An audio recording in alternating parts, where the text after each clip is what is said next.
जो चुनाव आयोग है उसकी न सिर्फ संदिग्ध है उसकी कार्रवाई बल्कि उसकी पूरी भूमिका है वोट चोरी के मामले में। देखिए, हमने कल एक प्रेस वार्ता की जिसमें हमने कहा कि दिल्ली में बड़े स्तर पे इलेक्शन में फर्जीवाड़ा हुआ। अरविंद केजरीवाल जी की अपनी कॉन्स्टिट्यूंसी में, जहां प्रवेश वर्मा और संदीप दीक्षित चुनाव लड़ रहे थे, वहां पे आखिरी के 2 महीने में 6166 वोट काटने की फर्जी एप्लीकेशन डाली गई, जिनको हमने पकड़ा। जिन लोगों के नाम से एप्लीकेशन डाली गई उन्होंने ऑन कैमरा आके बोला कि हमने ये एप्लीकेशन कभी डाली नहीं।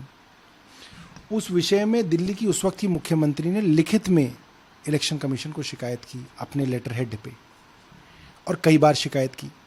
तो हमने अभी पिछले महीने आरटीआई लगा के पूछा कि उस शिकायत पे कार्रवाई क्या हुई, क्या कोई एफआईआर दर्ज हुई, किस अफसर को आपने इन्वेस्टिगेशन सौंपी है, अब तक इन्वेस्टिगेशन का क्या स्टेटस है, क्या इस कंप्लेंट का स्टेटस है, कौन अफसर है, वगैरह वगैरह, उसकी फाइल नोटिंग, उसकी कॉपी। तो चुनाव आयोग ने उसके अंदर आरटीआई एक्ट का 81J कोट करके कहा कि साहब ये व्यक्तिगत जानकारी है और इसमें कोई पब्लिक इंटरेस्ट नहीं जुड़ा हुआ, इस लिहाजा हम ये जानकारी नहीं देंगे। हमने कल प्रेस वार्ता कर दी। तो जो जानकारी आरटीआई एक्ट में नहीं दे पा रहा था इलेक्शन कमीशन, वो रात को 9:15 बजे उन्होंने एक्स के हैंडल पे डाल दी। तब वो पूरे दुनिया के लिए डाल दी गई। क्यों डाल दी गई भाई? अगर ये जानकारी इतनी व्यक्तिगत थी तो आपको तो देनी नहीं चाहिए थी, और जो जानकारी दी वो किसी काम की नहीं है। कौन सी एफआईआर दर्ज हुई वो इलेक्शन कमीशन नहीं बता रहा। क्या आपने संदिग्धों को इसके अंदर गिरफ्तार किया, वो नहीं बता रहा। क्या आपने पता किया कि कौन लोग थे जो इस तरह से वोट कटवा रहे थे, वो आपने पता नहीं किया। इतनी हाई प्रोफाइल कॉन्स्टिट्यूंसी, मुख्यमंत्री की लिखित शिकायत, दर्जनों प्रेस वार्ता, उसके बाद आप इतना भी जरूरी नहीं कर समझते कि इसके अंदर आप इन्वेस्टिगेशन कराएं। तो इससे अब तक जो हमें इलेक्शन कमीशन को संदिग्ध मान रहे थे, आज मैं कह सकता हूं कि इलेक्शन कमीशन पूरी तरीके से इस वोट चोरी के मामले में नहीं चाहता कि असली वोट चोर तक हम लोग पहुंच पाएं। वो लोग इसके लिए एक्टिवली काम कर रहे हैं। जिस तरीके की आपने बात की, राहुल गांधी ने प्रेस कॉन्फ्रेंस की थी, उन्होंने यही कहा कि वोट चोरी हुई, वोटों का मैनिपुलेशन हुआ, ऑनलाइन डिलीटेशन हुआ, लेकिन चुनाव आयोग ने उनको जवाब देते हुए कहा है कि ये संभव नहीं है। देखिए, ऐसा है, चुनाव आयोग ने उनसे एफिडेविट मांगा, वो नहीं दे रहे।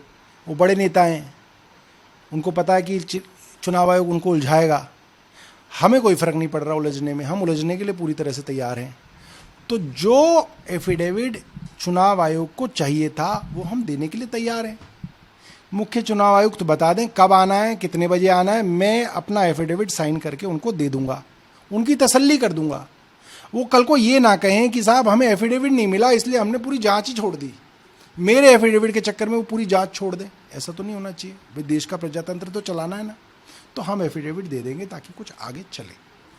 Sir, US president Donald Trump ने H1B वीज़ा की फीस बढ़ा दी है, $1 लाख की फीस बढ़ रही है। देखिए, इसका सबसे बड़ा फायदा तो ये है, इससे मोदी जी पे कोई असर नहीं पड़ता। वो अभी भी जा सकते हैं वहाँ पे, क्योंकि वो H1B वीज़ा पे नहीं जाते। कई सारे भारतीय जनता पार्टी के लोग सदमे में, अरे अब मोदी जी कैसे जाएंगे। नहीं, मोदी जी अभी भी जा सकते हैं, क्योंकि उनको H1B वीज़ा की जरूरत नहीं, क्योंकि वो वहाँ पे काम नहीं करते। वो क्या करते हैं, मैं ये नहीं कह रहा कि वो छुट्टियों में जाते हैं वहाँ पे, मगर वो वहाँ पे काम नहीं करते। तो जो इसका फ़र्क पड़ेगा वो उन लोगों को पड़ेगा जो doctor, engineer, scientist, researchers, management consultants जो अमेरिका में जाके नौकरी करते थे। अब उन सब को ट्रंप जो है वापस हिंदुस्तान भेजेंगे, और उसमें बहुत सारे लोग भारतीय जनता पार्टी के बहुत पक्के वाले समर्थक हैं। वो बेचारे वहाँ पे बैठ के दुखी होते रहते थे, देखो साहब यहाँ अमृतकाल आ गया, हम अमेरिका में पड़े हैं। अब वो अमृतकाल को खुद साक्षात भोग सकेंगे। तो ये भारतीय जनता पार्टी के लिए अच्छी खबर है।